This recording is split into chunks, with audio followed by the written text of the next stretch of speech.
Zhilin's fingers drummed against the worn armrest of her chair as she stared out the window of their small apartment building.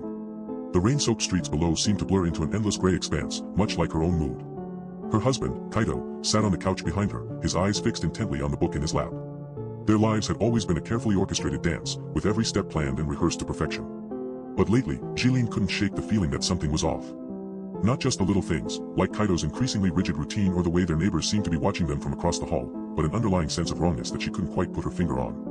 As she turned back to face Kaito, Zhilin caught sight of a small notebook lying open on his lap. The pages were filled with neat, block-printed text, each entry dated and time-stamped with military precision. Her heart skipped a beat as she recognized the handwriting. It was hers. But why did it say things like routine check, 6:47 a.m., and compliance achieved at 12:02 p.m.?